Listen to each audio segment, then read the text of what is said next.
Sunday's lesson asked us to compare how Belshazzar's action in using the golden and silver vessels of the temple for debauchery is like the harlot of Revelation using the golden cup to intoxicate the nations. By means of false doctrines and distorted worship systems, modern Babylon lures the world into evil. What does the wine in the cup of the woman in Revelation represent? Symbolic also. What does wine, if you drink a lot of wine, what does literal wine, if you drink a lot of it, do to you? Okay, it makes you drunk and inebriates you. So functionally, what happens to your function? You get functionally impaired. What happens to your thinking, your reasoning, your judgment, your problem solving? It gets impaired. Okay? So wine is a representation of something that if you partake of it, it will confuse you, it will impair your judgment, it will impair godly function. That's what will happen. Well, what would do that? False doctrines, lies. Lies believe, break the circle of love and trust, incite fear and selfishness.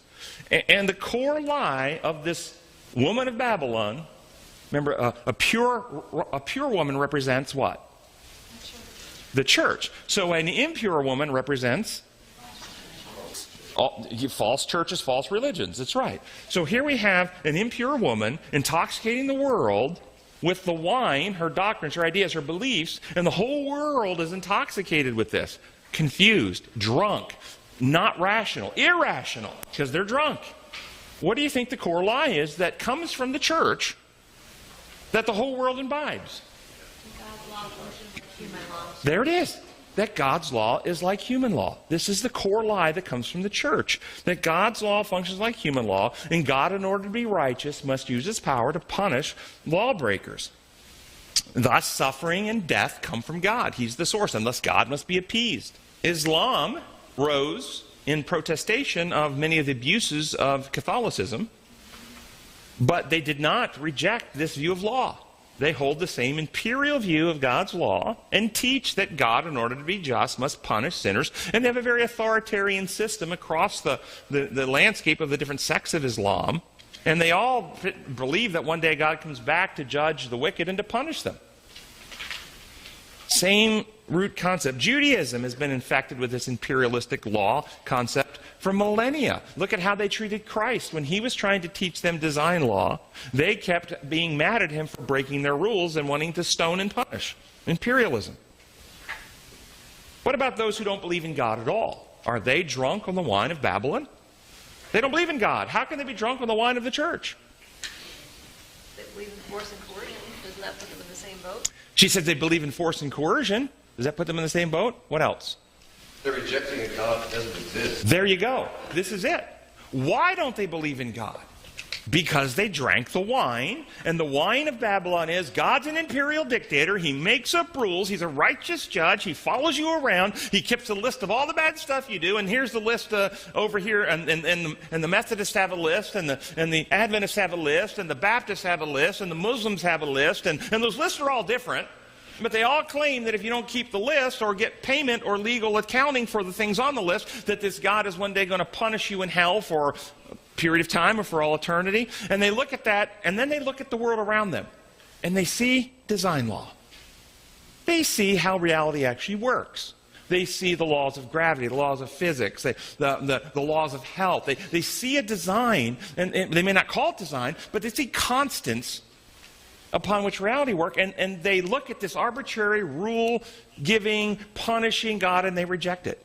They see how love actually works, how they love their own families, and how even when their children disobey as kids, and even if the children run away from home, these people would not hunt their children down and torture and kill them.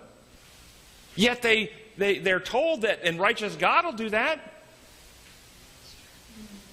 And it's not rational. And so they reject God because they've drank the wine that says this is what God is like. The whole world is still reacting to this wine. Yes? I think some people who do read the Bible, I know some people personally who either read or listen to it without putting a whole lot of thought to it, just read it as is, and read through the Old Testament and get overall a very bad opinion of God, because it sounds like he's saying, I'm going to come with my fiery sword and kill you. That's right. And that's what one of the things we tried to disabuse people of at the Power of Love conference, to show that that's not actually what's being said. But why did they read it that way, Linda? Because that's what their mindset is. Before they read it. In other words, people go to the Scripture with the assumed belief God's law works like human law. When you break a human law, it's not just to let people get off. There's no justice. There's no accountability. We must hold people accountable. We must punish them. That's human law. That's how it works. It makes so much sense. It's reasonable.